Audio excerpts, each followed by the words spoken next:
Imagine a room full of people, and every single one of us has a different type of personality style. Isn't it such an interesting mix? In this video, we're going to be looking at some clues to what is your God-given personality style. What is the way He created you to act and be in the circumstances of your life? Hi there, I'm Lisa Berg with the Ways of Wisdom, teaching you how to hear God, get His daily guidance, and live abundantly. On this channel, we share tools and tips on how to live everyday life with Jesus. So if you're new here, consider subscribing, liking, and sharing this channel. So imagine you walk into a room full of lots and lots of people. You stop at the door and just scan the room left to right, having a look at the different things people wear, and who's talking and who's quiet, who's having a drink of something, who's eating something, who's chatting with a big group of people around them, and who's in a one-on-one. There are so many fascinating different personality styles that God created each of us to have.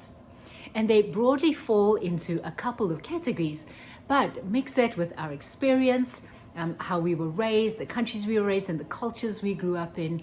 All of these things come together to make each of us unique in our personality style, in the way we get to interact with the world. And not only is this what we've learned and been taught and how we interact, but it's also the very personality that God gave you for your mission on earth. The very way that He created you to smile, to laugh, what you think is funny, what you think is sad, what you get angry about, what you get stressed about, what matters to you, what doesn't matter to you. All of these are a beautiful combination from God that He's given you in order for you to live out the plan that He has for your life. So, one of the keys to a successful Christian life is finding out what these are. How were you created to be in your circumstances? Remember, a little while ago, we'd all wear those bracelets that would say WWJD, what would Jesus do? And John Mark Comer, in his book, The Ruthless Elimination of Hurry, proposed this idea, and he said, what if we ask the question, not what would Jesus do, but what would Jesus do if He were me? In my circumstances, at this time in history, with my family, with my job, with the city I live in, with the world circumstances the way they are at the moment. And that thing just so clicked with me, because that's exactly the question that God wants us to ask. It's like, what does Lisa get to do in Lisa's circumstances on this date in this year where she's at? With God walking and talking to me and then speaking through me. This is the beauty of what we get to do when we walk through every day with Jesus, right? So let's have a look at some of the questions you can ask yourself to begin to discover what your personality is like, how you were created to be on purpose. And this is part of a much bigger teaching that I do, and I go through this with my coaching clients too, actually discovering the gold that is in you, the way that you were created to be. So get your pen and paper ready, or you can download the notes below this video, and ask yourself, what naturally comes out of me when I'm stressed? You know, when there's a circumstance around you that's stressful to you, how do you behave? Do you instantly want to fight? Do you instantly want to make a plan to make it right? Are you the kind of person that goes, oh, it's okay, we're going to work it out, and then just go with the flow? You know, what is it that naturally comes out of you when you're in a stressful situation? Okay? What naturally comes out of you when you're happy? When things seem to be going along well, are you the kind of person that goes, yay, life is good? Or are you the kind of person that goes, yeah, this will last for a little bit, but I'm scared of what's coming down the corner, because good things just don't last for a long time, right?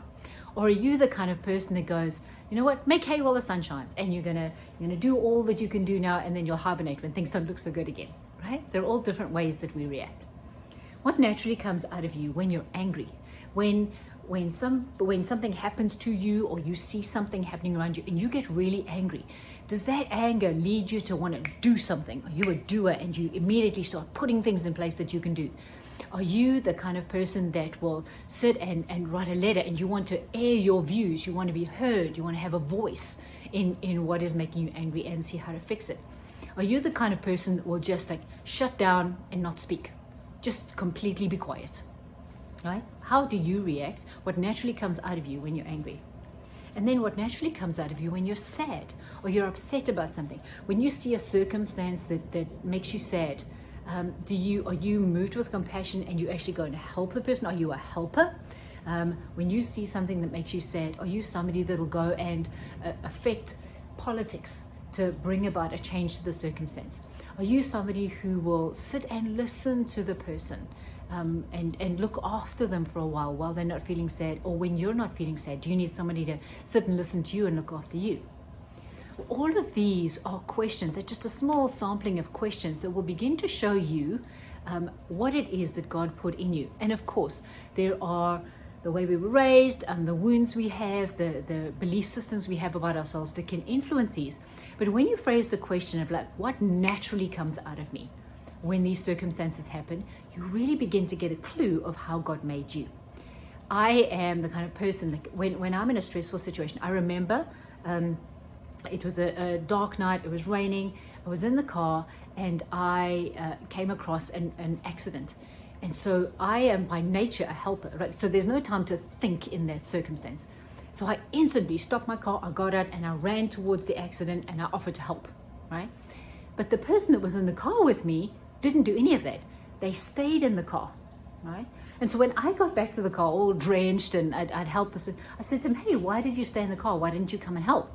And they said, oh, no, I was sitting here praying for the circumstance, right? I was praying for God to bring the ambulance and it was beautiful, even though it seems to be, and it is, two completely different reactions. They're both completely legitimate. They are more of an intercessor. The prayer is a deep connection that they have with the Lord. So when they see something, their first reaction is to pray. When I see something, my first reaction is to do, right?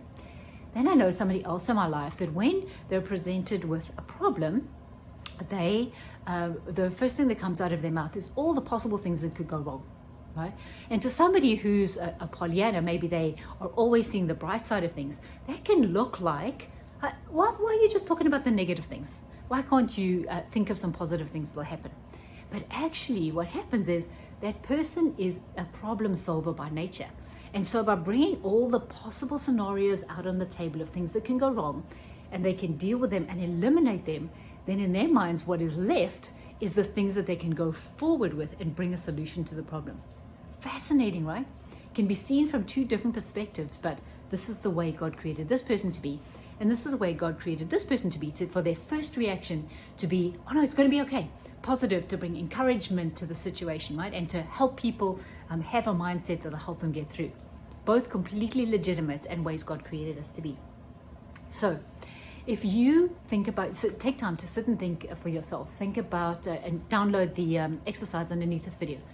And say to the Lord, just all through your day, this doesn't have to be a big intellectual exercise, although it can be, depending on how you're made. But you can sit in your quiet time, and if you have a journal or just take a piece of paper or notes on your phone and say, Lord, will you show me how you naturally created me to be? And start observing yourself through the day. Say, Holy Spirit, show me, how do I behave when the kids are late for school? Right? What is my natural reaction? How do I behave when I see a beautiful sunset? What's the first thing that comes out of me? God, how do I behave when somebody says something nasty to me or doesn't treat me very well at the checkout at the supermarket today? Lord, what do I do if somebody at work takes the credit for something that I do?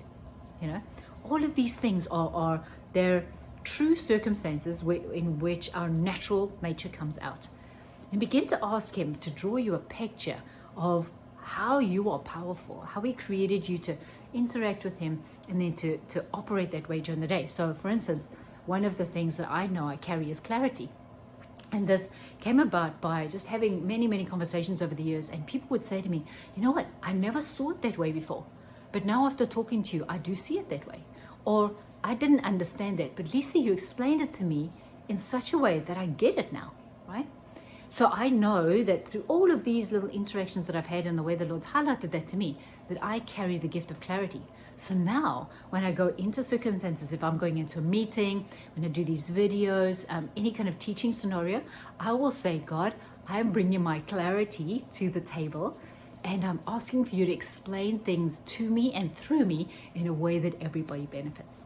See, then you get to live life intentionally and the way that God created you to, and it brings a powerful influence on the world.